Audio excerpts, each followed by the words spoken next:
வணக்கம். டிடி தமிழின் prime time செய்திகளை வழங்குவதற்காக நான் தைரியராஜ். முதலில் தலைப்புச் செய்திகளை பார்க்கலாம்.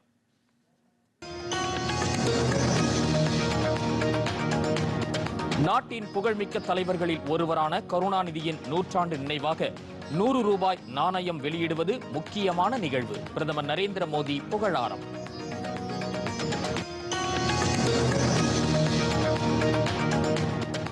தாய்லாந்தின் புதிய பிரதமர் பெடோங்டன் ஷெனவராத்ராவுக்கு பிரதமர் நரேந்திர மோடி வாழ்த்து. இருநாட்டு உறவை மேலும் வலுப்படுத்த அழைப்பு.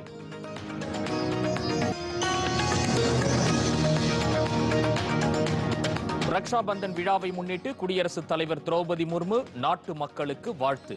பெண்களின் பாதுகாப்பை வலுப்படுத்தும் நிகழ்வு என பெருமிதம்.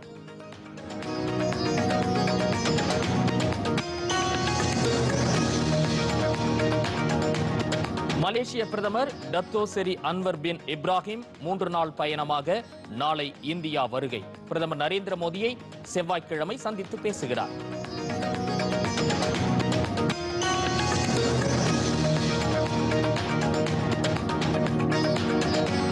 சென்னையில் அதிநவீன இந்திய கடலோர காவல் படை கடல்சார் மீட்பு ஒருங்கிணைப்பு மைய கட்டிடம் பாதுகாப்புத்துறை அமைச்சர் ராஜ்நாத் சிங் திறந்து வைத்தார்.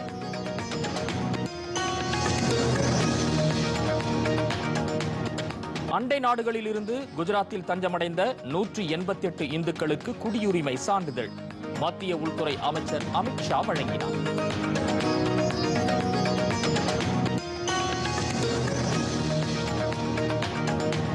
குவைத் பட்டத்து இளவரசருடன் மத்திய வெளியுறவு அமைச்சர் ஜெய்சங்கர் சந்திப்பு. இருநாட்டு நட்புறவை வலுப்படுத்துவது குறித்து பேச்சு.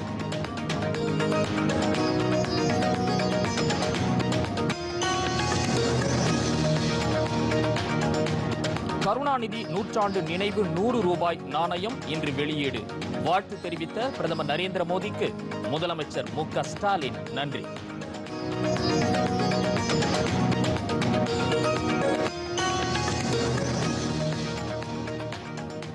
தமிழ்நாட்டில் குரங்கம்மை நோய் தொற்றால் யாரும் பாதிக்கப்படவில்லை. விமான நிலையங்கள் தொடர்ந்து கண்காணிக்கப்படுவதாக அமைச்சர் மா. சுப்பிரமணியன் தகவல்.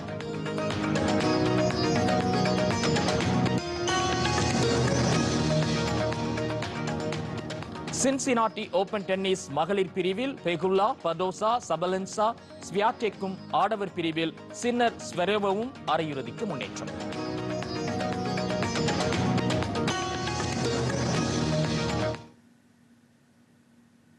இனி விரிவான செய்திகளை பார்க்கலாம். தமிழ்நாட்டின் வளர்ச்சியில் மட்டுமல்லாது நாட்டின் வளர்ச்சியில் எப்போதும் ஆர்வம் கொண்டவர் மறைந்த முன்னாள் முதலமைச்சர் கருணாநிதி என்று பிரதமர் நரேந்திர மோடி புகழாரம் சூட்டியுள்ளார். கருணாநிதியின் நூற்றாண்டு நிறைவு விழாவை ஒட்டி அவரது உருவம் பொறிக்கப்பட்ட 100 ரூபாய் நாணயம் சென்னையில் இன்று வெளியிடப்படுவதையொட்டி முதலமைச்சர் மு.க. ஸ்டாலினுக்கு பிரதமர் நரேந்திர மோடி கடிதம் எழுதியுள்ளார்.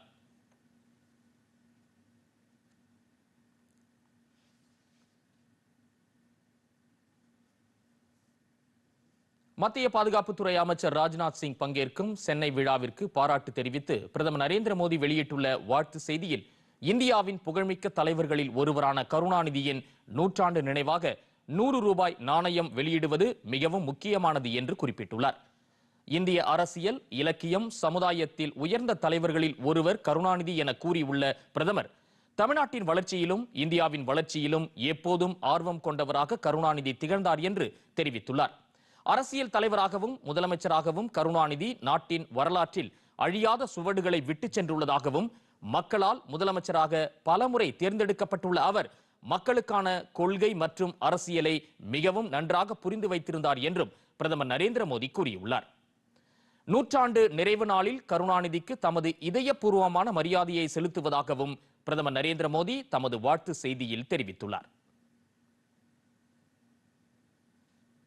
இதனிடையே கருணாநிதி 100 ரூபாய் நாணய வெளியீட்டு விழாவிற்கு வாழ்த்து வெளியிட்டுள்ள பிரதமர் நரேந்திர மோடிக்கு முதலமைச்சர் மு.க. ஸ்டாலின் நன்றி தெரிவித்துள்ளார். இதுகுறித்து அவர் வெளியிட்டுள்ள எக்ஸ் வலைப்பதிவில் பிரதமர் நரேந்திர மோடிக்கு முழு மனதுடன் நன்றி தெரிவித்துக் கொள்வதாக குறிப்பிட்டுள்ளார். கருணாநிதி நினைவு நாணயம் வெளியீட்டு விழா மாபெரும் வெற்றியடைய வாழ்த்து கூறிய பிரதமருக்கு அன்பான வாழ்த்துக்கள் என்று முதலமைச்சர் மு.க. ஸ்டாலின் தெரிவித்துள்ளார்.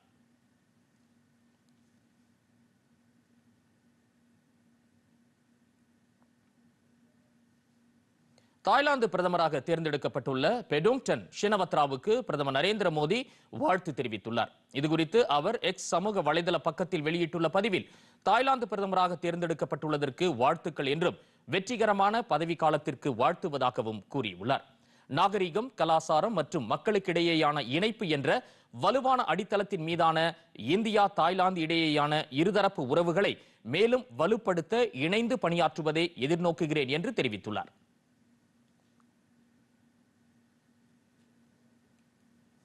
ரக்ஷா பந்தன் விழாவை முன்னிட்டு குடியரசுத் தலைவர் திரௌபதி முர்மு நாட்டு மக்களுக்கு வாழ்த்து தெரிவித்துள்ளார். பெண்களின் பாதுகாப்பை வலுப்படுத்தும் நிகழ்வு என அவர் குறிப்பிட்டுள்ளார். சகோதர பாசத்தை வெளிப்படுத்தும் உன்னத விழாவான ரக்ஷா பந்தன் கொண்டாடப்படுவதை ஒட்டி நாட்டு மக்களுக்கு குடியரசுத் தலைவர் விடுத்துள்ள செய்தியில் சகோதர சகோதரிகளிடையே அன்புக்குரிய பிணைப்பை மேலும் வலுப்படுத்தும் திருநாள் இது என்று குறிப்பிட்டுள்ளார்.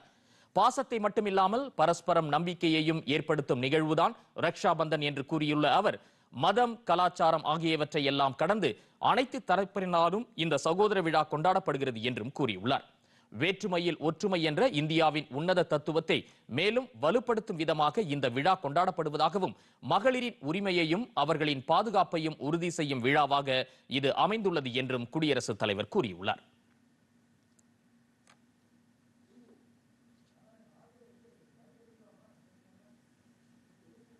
மலேசிய பிரதமர் டத்தோ செரி அன்வர் பின் இப்ராஹிம் 3 நாள் பயணமாக நாளை இந்தியா வருகிறார்.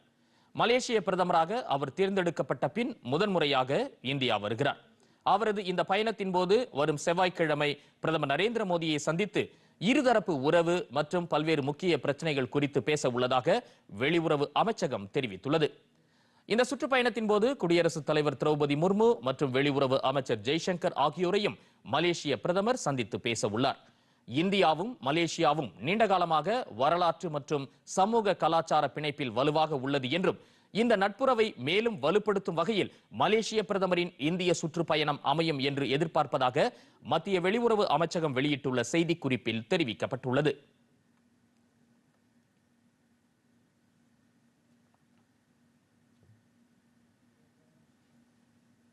சென்னையில் புதிதாக கட்டப்பட்டுள்ள அதிநவீன இந்திய கடலோர காவல்படை கடல்சார் மீட்பு ஒருங்கிணைப்பு மைய கட்டிடத்தை பாதுகாப்புத்துறை அமைச்சர் ராஜ்நாத் சிங் இன்று திறந்து வைத்தார்.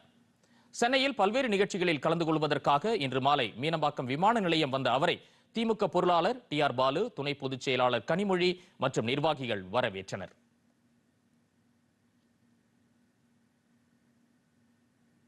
இதைத் தொடர்ந்து ஹெலிகாப்டர் மூலம் நேப்பியர் பாலம் அருகே உள்ள கடலோர பாதுகாப்பு படை தளத்திற்கு சென்ற அமைச்சர் ராஜ்நாத் சிங் அங்கு நடைபெற்ற விழாவில் அதிநவீன இந்திய கடலோர காவல்படை கடல்சார் மீட்பு ஒருங்கிணைப்பு மைய கட்டிடம், சென்னையில் மண்டல கடல் மாசு நிவாரண மையம், புதுச்சேரியில் கடலோர காவல்படை விமான வளாகம் ஆகியவற்றை திறந்து வைத்தார்.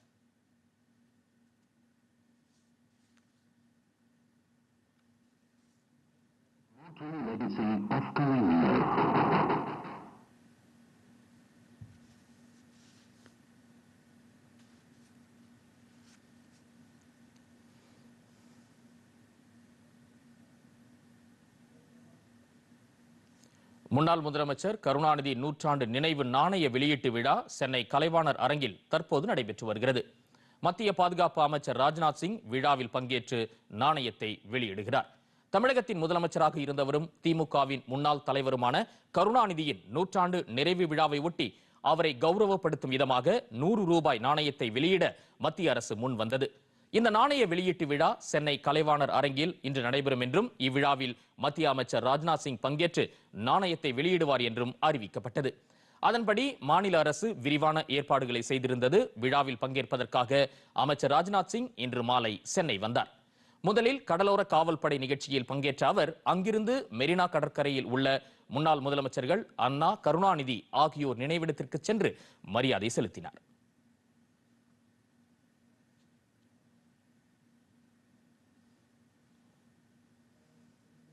முதலமைச்சர் மு க ஸ்டாலின், மத்திய அமைச்சர் எல் முருகன், மாநில அமைச்சர்கள், தமிழக பாஜக தலைவர் அண்ணாமலை, திமுக நாடாளுமன்ற உறுப்பினர்கள் டி.ஆர். பாலு, தயாநிதி மாறன், கனிமொழி உள்ளிட்டோர் இந்த நிகழ்ச்சியில் பங்கேற்றனர்.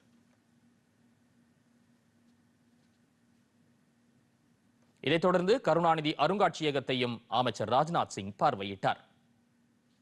தொடர்ந்து கலைவாணர் அரங்கத்திற்கு வந்த அமைச்சர் ராஜ்நாத் சிங் நாணய வெளியீட்டு விழாவில் பங்கேற்றார். இந்நிகழ்ச்சியில் முதலமைச்சர் மு க ஸ்டாலின் மத்திய அமைச்சரை வரவேற்றார். தற்போது விழா நடைபெற்று வருகிறது.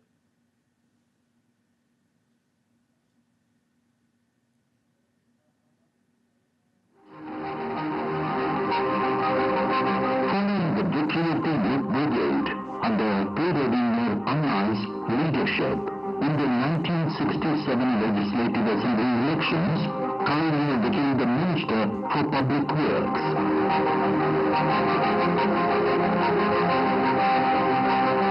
After Anna's demands,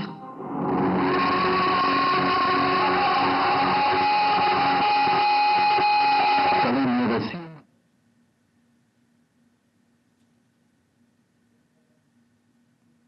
குடியுரிமை திருத்த சட்டப்படி இந்தியாவில் தஞ்சம் புகுந்த 188 இந்துக்களுக்கு குடியுரிமை சான்றிதழ்களை மத்திய உள்துறை அமைச்சர் அமித்ஷா இன்று நேரில் வழங்கினார். அகமதாபாத்தில் நடைபெற்ற நிகழ்ச்சியில் அவர் இந்த சான்றிதழ்களை வழங்கியதுடன் 1000 கோடி ரூபாய் மதிப்பீட்டில் பல்வேறு வளர்ச்சி திட்டங்களையும் தொடங்கி வைத்தார். முன்னதாக இன்று காலை அகமதாபாத்தில் மாநகராட்சியின் சார்பில் நவீன பூங்கா மற்றும் உடற்பயிற்சி கூடங்களையும் அமைச்சர் அமித்ஷா தொடங்கி வைத்தார். வீடு வீடாக சென்று குப்பை சேகரிக்கும் வாகன சேவையையும் அவர் கொடியசைத்து தொடங்கி வைத்தார்.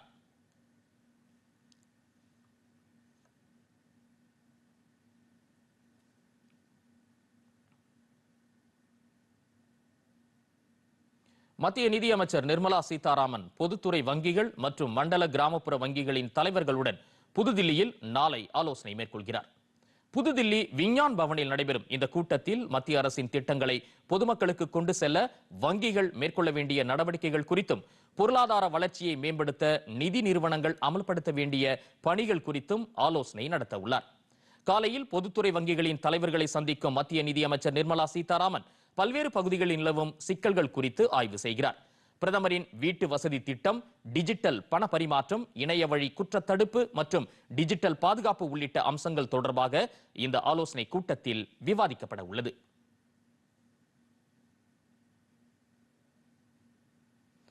குவைத் சென்றுள்ள மத்திய வெளியுறவு அமைச்சர் ஜெய்சங்கர் இன்று அந்நாட்டு பட்டத்து இளவரசர் ஷேக் ஷஹாப் அல் காதா அல் ஷஹாப் அல் ஹமீத் அல் முபாரக் அல் ஷபாவை சந்தித்து பேசினார். வெளியுறவுத்துறை அமைச்சர் ஜெய்சங்கர் அரசுமுறை பயணமாக இன்று குவைத் சென்றடைந்தார். அவரை விமான நிலையத்தில் குவைத் வெளியுறவு அமைச்சர் அப்துல்லா அலி அல் ஹஹா வரவேற்றார். இதைத் தொடர்ந்து பட்டத்து இளவரசரை அமைச்சர் ஜெய்சங்கர் சந்தித்து பேசினார். இதுகுறித்து அமைச்சர் வெளியிட்டுள்ள எக்ஸ் வலைதள பதிவில், இந்தியாவும் குவைத்தும் நூற்றாண்டு கால பழமையான நட்புறவும் நல்லெண்ண ஒத்துழைப்பும் கொண்ட நாடுகள் என்று குறிப்பிட்டுள்ளார். இரு நாடுகளுக்கு இடையிலான உறவு தொடர்ந்து வலுவாக நீடித்து வருவதாகவும், குவைத் பட்டத்து இளவரசர் வழிகாட்டுதலின்படி இந்த நல்லுறவு மேலும் உச்சத்தை தொடும் என்றும் கூறியுள்ளார்.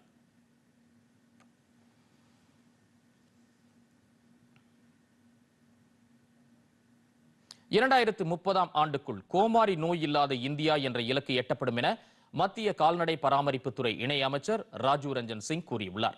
இது தொடர்பாக நடைபெற்ற ஆய்வுக் கூட்டத்தில் பேசிய அவர், கர்நாடகா, தமிழ்நாடு, ஆந்திரா, தெலங்கானா, பஞ்சாப், குஜராத், உத்தராகண்ட் ஆகிய மாநிலங்களில் கண்காணிப்பு மையங்கள் அமைக்கப்படுவதற்கான மதிப்பீடுகள் மேற்கொள்ளப்பட்டுள்ளன என்று அவர் கூறினார்.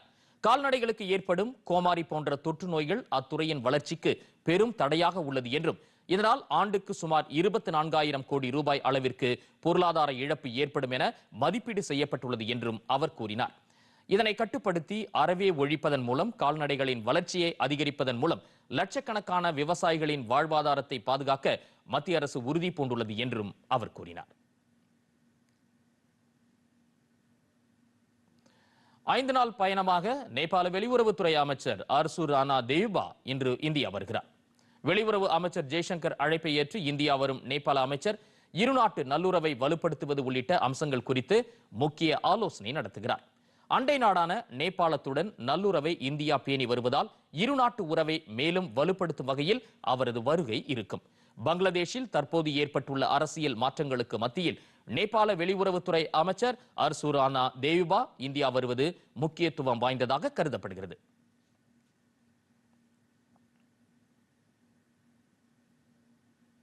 இரண்டாயிரத்து 22 குடிமைப் பணிகள் தேர்வு முடிவு தொடர்பாக தவறான கருத்துக்களை விளம்பரப்படுத்தியதற்காக ஸ்ரீராமின் IAS நிறுவனத்திற்கு 3 லட்சம் ரூபாய் அபராதம் விதித்து மத்திய நுகர்வோர் பாதுகாப்பு ஆணையம் நடவடிக்கை எடுத்துள்ளது. நுகர்வோர் பாதுகாப்பு சட்ட விதிகளை மீறும் வகையில் எந்த ஒரு பொருட்கள் அல்லது சேவைகள் பற்றி தவறான விளம்பரம் செய்யப்படாமல் இருக்க வேண்டும் என்பதை உறுதி செய்வதற்காக இந்த நடவடிக்கை எடுக்கப்பட்டுள்ளது என்று அரசின் செய்திக்குறிப்பு தெரிவிக்கிறது. ஸ்ரீராமின் IAS நிறுவனம் தங்கள் பயிற்சி முறை குறித்து உண்மைக்கு மாறான தகவல்களை விளம்பரப்படுத்தியதால் இந்த நடவடிக்கை எடுக்கப்பட்டிருப்பதாக அரசு மேலும் தெரிவித்துள்ளது.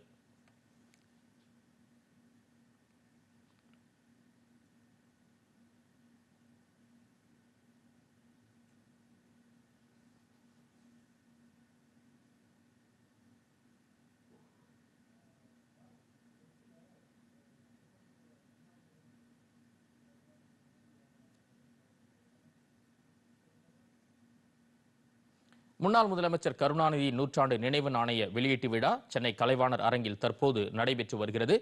மத்திய பாதுகாப்பு அமைச்சர் ராஜ்நாத் சிங் நாணயத்தை வெளியிடுகிறார்.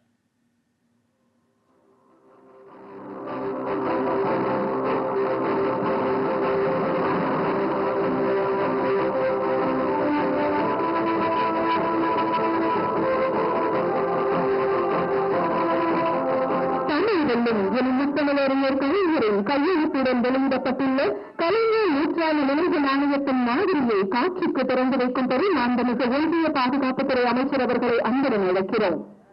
We kindly request Honorable Defence Minister of India to unveil முத்தமிழறிஞர் கலைஞர் centenary commemorative coin show in honor of the revered leader முத்தமிழறிஞர் கலைஞர், whose legacy continues to inspire the generation.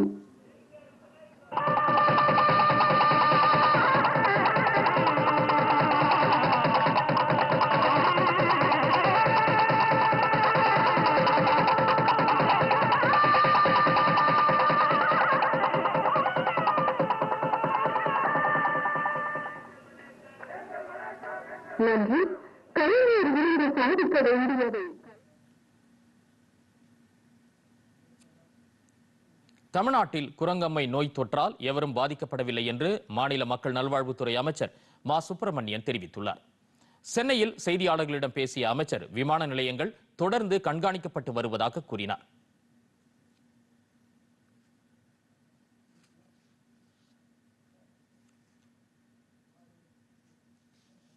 இந்தியாவின் மக்கள் நல்வாழ்வுத்துறை அமைச்சர் மரியாதைக்குரிய நட்டா அவர்கள் ஒரு கூட்டத்தை நடத்தி ஆய்வு செய்து இந்தியாவில் குரங்கு அம்மை பாதிப்பு இல்லை என்றும் அறிவித்திருக்கிறார்கள்.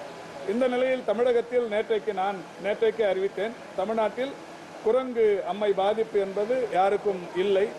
எல்லா விமான நிலையங்களிலும் குரங்கு அம்மை பாதிப்புக்குள்ளானவர்கள் எப்படி வருவார்கள், அவர்களுக்கான பாதிப்புகள் எப்படி இருக்கும், அந்த மாதிரியான ஒரு விளம்பர பலகைகளையும் எப்படி வெளிநாட்டு பயணிகள் அங்கே ஸ்கிரீன் செய்ய வேண்டும் என்பது குறித்தான ஒரு விழிப்புணர்வு பலகையும் எல்லா விமான நிலையத்திலும் வைக்க சொல்லியிருக்கிறோம். நாளை மறுநாள் நான் நேரடியாக ஆய்வு செய்யவிருக்கிறேன். தமிழ்நாடு முழுவதும் போலி மருத்துவர்களை கண்டறிய கண்காணிப்பு பணி மேற்கொள்ளப்பட்டுள்ளதாகவும் போலி மருத்துவர்கள் சிக்கினால் கண்டிப்பாக சிறை தண்டனை உறுதி என்றும் அமைச்சர் கூறினார். இந்தியாவிலேயே தமிழ்நாட்டில்தான் மருத்துவ காப்பீட்டு திட்டம் சிறப்பாக செயல்பட்டு வருவதாகவும் அமைச்சர் மா சுப்பிரமணியன் தெரிவித்தார். முன்னதாக சென்னை சைதாப்பேட்டையில் உள்ள அரசு மருத்துவமனையில் தனியார் ரோட்டரி கிளப் சங்கத்துடன் இணைந்து 10,000 பயனாளிகள் பயனடையும் செயற்கை சிறுநீரக சுத்திகரிப்பு மருத்துவ உபகரணங்களை அமைச்சர் மா சுப்பிரமணியன் பொதுமக்களின் பயன்பாட்டிற்கு கொண்டு வந்தார். அதிமுக ஆட்சி காலத்தில் கொண்டுவரப்பட்ட பல்வேறு மக்கள் நலத்திட்டங்களை திமுக அரசு கிடப்பில் போட்டுள்ளதாக எதிர்க்கட்சித் தலைவர் எடப்பாடி பழனிசாமி குற்றம் சாட்டியுள்ளார். கோவை விமான நிலையத்தில் செய்தியாளர்களிடம் பேசிய அவர், கோவையில் காந்திபுரம், உக்கடம், ராமநாதபுரம் பகுதி மேம்பாலங்கள் அதிமுக ஆட்சி காலத்தில் அடிக்கல் நாட்டப்பட்டதாக தெரிவித்தார். மேலும் கோவை மாவட்டத்தில் அத்திக்கடவு அவினாசி 2ஆம் கட்ட விரிவாக்க திட்டம் அதிமுக ஆட்சியில் தயாரிக்கப்பட்டதாகவும் ஆனால் தற்போது அந்த திட்டம் கைவிடப்பட்டுள்ளதாகவும் கூறினார். முன்னாள் முதல்வர் கருணாநிதி நினைவு நாணய வெளியீட்டு விழாவில் மத்திய அமைச்சர் மற்றும் பாஜகவினர் பங்கேற்கவிருப்பதன் மூலம் திமுக பாஜக இடையே உள்ள ரகசிய கூட்டணி வெளிப்பட்டுள்ளது என்றும் எடப்பாடி பழனிசாமி கூறினார். அத்திக்கடவு அவினாசி திட்டம் 2வது திட்டம், அதற்கும் அதிமுக ஆட்சியில் விரிவான திட்டம் தயாரிக்கின்ற பணி நடைபெற்றுக் கொண்டிருந்தது. இந்த ஆட்சியில் அது கைவிடப்பட்டு விட்டது. மாநில நிதியை கொண்டு இந்த திட்டம் செயல்படுத்தப்பட்டு 90% பணிகள் அதிமுக ஆட்சியில் இருக்கும்போதே நிறைவேற்றப்பட்டது. அப்பொழுது கொரோனா வந்த காலத்தினால அந்த பணி சற்று தோய் ஏற்பட்டது. பிறகு 2021 ஆட்சி மாற்றம் வந்த பிறகு இந்த 90% பணிகளுக்கு பிறகு ஒரு 10% பணி தான் பாக்கி இருந்தது. அந்த 10% பணியை 3 ஆண்டு காலமாக நிறைவேற்றாமல் இன்றைக்கு கிடப்பில் போட்டிருந்தாங்க. இது ஏன்னா அதிமுக ஆட்சியில் கொண்டு வரப்பட்ட மிகப்பெரிய திட்டம் என்ற காரணத்திற்காகவே கிடப்பில் போட்டாங்க. வார இறுதி விடுமுறை நாளான இன்று தமிழகத்தில் உள்ள முக்கிய சுற்றுலா தலங்களில் மக்கள் கூட்டம் அதிகரித்து காணப்பட்டது. சர்வதேச சுற்றுலா தலமான கன்னியாகுமரியில் சுற்றுலா பயணிகள் பெருமளவில் குவிந்தனர். விடுமுறை தினம் என்பதால் வழக்கத்தை விட சுற்றுலா பயணிகளின் எண்ணிக்கை அதிகரித்து காணப்பட்டது. அதிகாலையில் நிகழ்ந்த சூரிய உதயத்தை அவர்கள் ரசித்து மகிழ்ந்தனர். சுற்றுலா பயணிகளில் பலர் கடலில் இறங்கி குடும்பத்தினருடன் குளித்து மகிழ்ந்தனர். பகவதி அம்மன் கோவிலுக்கு சென்று சுவாமி தரிசனம் செய்த சுற்றுலா பயணிகள் பின்னர் நடுக்கடலில் அமைந்துள்ள விவேகானந்தர் நினைவு பாறைக்கு படகில் சென்று பார்வையிட்டனர்.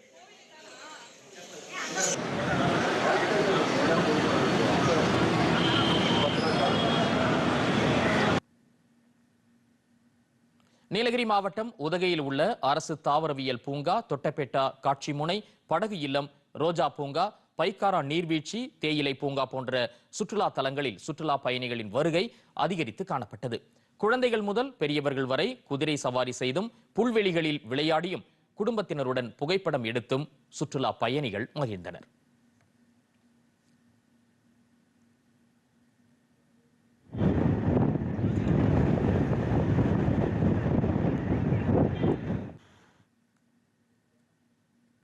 இனி தொடர்வது எக்ஸ்பிரஸ் செய்திகள்.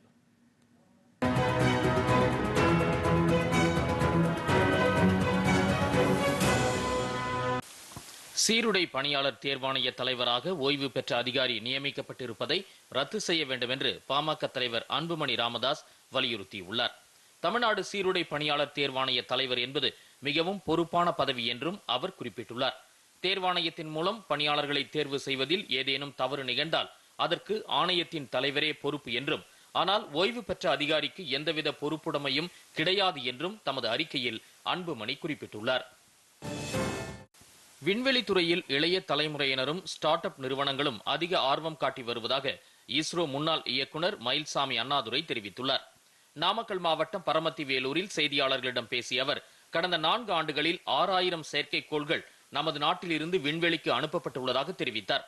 சர்வதேச அளவில் ராக்கெட்டுகளை விண்ணில் செலுத்த தூத்துக்குடி மாவட்டம் குலசேகரப்பட்டணம் சிறந்த இடமாக உள்ளதாகவும், இங்கிருந்து அனைத்து ஏற்பாடுகளையும் செய்து ஒரே நாளில் செயற்கைக்கோள்களை அனுப்பும் வாய்ப்பு உருவாகியுள்ளதாகவும் அவர் குறிப்பிட்டார். இந்திய உணவு வகைகளில் மைக்ரோ பிளாஸ்டிக் மாசுபாட்டை சரி செய்யும் திட்டத்தை இந்திய உணவு பாதுகாப்பு மற்றும் தர நிர்ணய ஆணையம் தொடங்கியுள்ளது. சர்க்கரை, உப்பு போன்ற பொதுவான உணவுப் பொருட்களில் மைக்ரோ பிளாஸ்டிக் இருப்பதை உணவு மற்றும் வேளாண் அமைப்பு அண்மையில் வெளியிட்ட அறிக்கையில் தெரிவித்துள்ளது. இதையடுத்து உணவுப் பொருட்களில் மைக்ரோ பிளாஸ்டிக் மாசுபாட்டை நீக்கும் திட்டத்தை புதுதில்லியில் இந்திய உணவு பாதுகாப்பு தர நிர்ணய ஆணையம் அறிமுகப்படுத்தியுள்ளது. இந்திய நுகர்வோருக்கு பாதுகாப்பான ஆரோக்கியமான உணவு கிடைப்பதை இது உறுதி செய்யும் என்று தெரிவிக்கப்பட்டுள்ளது. தென்காசி மாவட்டம் முழுவதும் 144 தடை உத்தரவு பிறப்பிக்கப்பட்டுள்ளது. வரும் 20ஆம் தேதி நாட்டின் சுதந்திரத்திற்கு போராடிய ஒண்டி வீரர் நினைவு தினமும், செப்டம்பர் 1ஆம் தேதி நாட்டின் முதல் சுதந்திர போராட்ட வீரர் பூலித்தேவர் பிறந்தநாள் நிகழ்வும் நடைபெற உள்ளது. இதையொட்டி அவர்களுக்கு மரியாதை செலுத்த பல்வேறு இடங்களில் இருந்து சமுதாய அமைப்பினர், பொதுமக்கள் அதிக அளவில் தென்காசி மாவட்டத்திற்கு வர உள்ளதை கணக்கில் கொண்டு சட்டம் ஒழுங்கு பிரச்சனையை தவிர்க்கும் வகையில் முன்னெச்சரிக்கை நடவடிக்கையாக 144 தடை உத்தரவை பிறப்பித்து மாவட்ட ஆட்சியர் கிஷோர் உத்தரவிட்டுள்ளார். உதகையில் உள்ள மாவட்ட அரசு தலைமை மருத்துவமனையில் காவல்துறை கண்காணிப்பு தீவிரப்படுத்தப்பட்டுள்ளது. கொல்கத்தாவில் பயிற்சி மருத்துவர் படுகொலை செய்யப்பட்டதன் எதிரொலியாக தமிழ்நாட்டில் உள்ள அனைத்து அரசு மருத்துவமனைகளிலும் பாதுகாப்பை உறுதி செய்ய டிஜிபி சங்கர் ஜிவால் உத்தரவிட்டுள்ளார். இதனையடுத்து உதகையில் உள்ள மாவட்ட அரசு மகப்பேறு மருத்துவமனையில் உள்ள சிசிடிவி கேமராக்கள் மற்றும் மருத்துவ ஊழியர்களுக்கான பாதுகாப்பு குறித்து பார்வையிட்ட மாவட்ட காவல்துறை கண்காணிப்பாளர் நிஷா ஆய்வு செய்தார். திருவண்ணாமலையில் உள்ள கிரிவல பாதையில் ஆக்கிரமிப்பு கடைகள் அகற்றப்பட்டன. பௌர்ணமியை முன்னிட்டு லட்சக்கணக்கான பக்தர்கள் திருவண்ணாமலையில் நாளை கிரிவலம் செல்ல உள்ளனர். இதையொட்டி பக்தர்கள் செல்லும் நடைபாதையில் தற்காலிக ஆக்கிரமிப்பு கடைகள் உள்ளதாக மாவட்ட ஆட்சியர் பாஸ்கர பாண்டியனுக்கு புகார் வந்தது. அதன் அடிப்படையில் கிரிவல பாதையை ஆய்வு செய்த அவர் நடைபாதை கடைகளை அகற்ற உத்தரவிட்டார். இந்த ஆய்வின் போது மாவட்ட காவல்துறை கண்காணிப்பாளர், வருவாய்த்துறை, நெடுஞ்சாலைத்துறை அதிகாரிகள் உடனிருந்தனர்.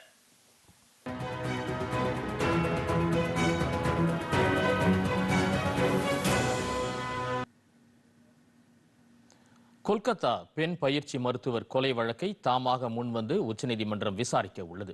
கொல்கத்தாவில் பெண் பயிற்சி மருத்துவர் பாலியல் வன்கொடுமை செய்யப்பட்டு கொல்லப்பட்ட சம்பவம் தொடர்பாக மருத்துவர்கள் போராடி வருகின்றனர். இந்நிலையில் இந்த வழக்கை தாமாக முன்வந்து விசாரிக்க வேண்டும் என்று மூத்த வழக்கறிஞர்கள் 2 பேர் உச்சநீதிமன்ற தலைமை நீதிபதி DY சந்திரசூட்டுக்கு கடிதம் எழுதியிருந்தனர். நாட்டில் பெரும் அதிர்வலையை ஏற்படுத்தியுள்ள இந்த சம்பவத்தில் உச்சநீதிமன்றம் தலையிடுவது அவசியம் என்றும் அந்த மனுவில் அவர்கள் குறிப்பிட்டிருந்தனர். இந்த கோரிக்கையை ஏற்று தலைமை நீதிபதி சந்திரசூட் நீதிபதிகள் JP பர்த்திவாலா, மனோஜ் மிஸ்ரா அமர்வில் ஆகஸ்ட் 20ஆம் தேதி விசாரணைக்கு வருகிறது.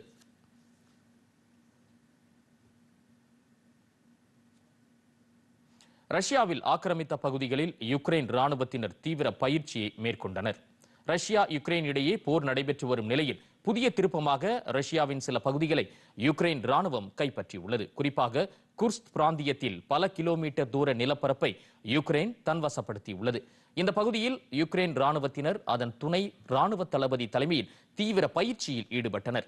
எந்த நேரத்திலும் ரஷ்ய படையினர் தாக்குதல் நடத்தலாம் என்பதால் அப்பகுதியை தங்கள் கட்டுப்பாட்டில் வைத்திருக்க இத்தகைய ராணுவ நடவடிக்கை அவசியமாகிறது என்று யுக்ரைன் ராணுவத்தினர் தெரிவித்தனர்.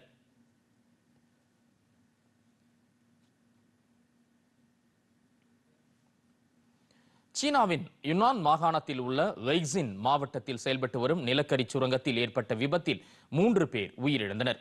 சாண்டோவோ நகரிய பகுதியில் செயல்பட்டு வரும் இந்த சுரங்கத்தில் தீ விபத்து ஏற்பட்டு இந்த உயிரிழப்பு நிகழ்ந்ததாக முதற்கட்ட தகவல்கள் தெரிவிக்கின்றன. இஸ்ரேல் நடத்திய வான்வழி தாக்குதலில் ஒரே குடும்பத்தைச் சேர்ந்த 9 குழந்தைகள் உட்பட 17 பேர் கொல்லப்பட்டனர். காசா மீதான தாக்குதல் இஸ்ரேல் தீவிரப்படுத்தி உள்ளது.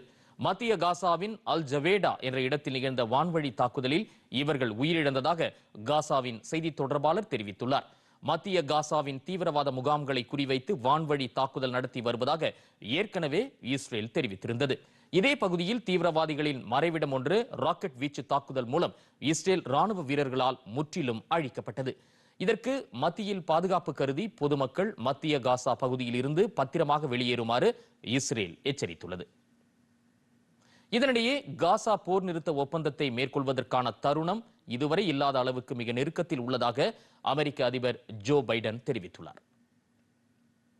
இஸ்ரேல் நடத்திய வான்வழி தாக்குதலில் ஒரே குடும்பத்தைச் சேர்ந்த 9 குழந்தைகள் உட்பட 17 பேர் கொல்லப்பட்டனர்.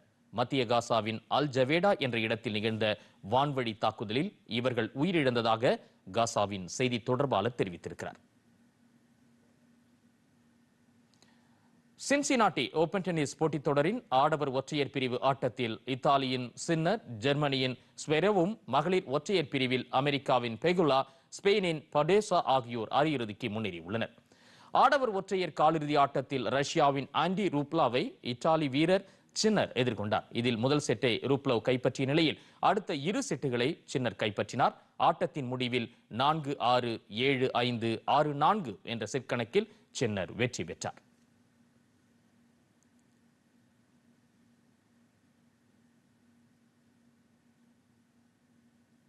மற்றொரு காலிறுதிப் போட்டியில் ஜெர்மனி வீரர் அலெக்சாண்டர் ஸ்வரவ் அமெரிக்க வீரர் பென் ஷெல்னுடன் பல பரீட்சை நடத்தினார். பரபரப்பான இந்த ஆட்டத்தில் ஸ்வரவ் 3-6, 7-6, 7-5 என்ற செட் கணக்கில் வெற்றி பெற்று அரையிறுதிக்கு முன்னேறினார்.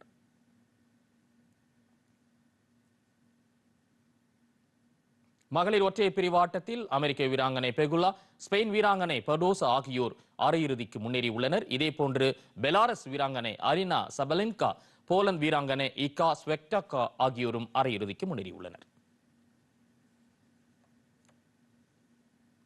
இத்துடன் செய்திகள் நிறைவடைந்தன. மீண்டும் செய்திகள் இரவு 10 மணிக்கு. தொடர்ந்து பாருங்கள் டிடி தமிழ் தொலைக்காட்சியை. வணக்கம்.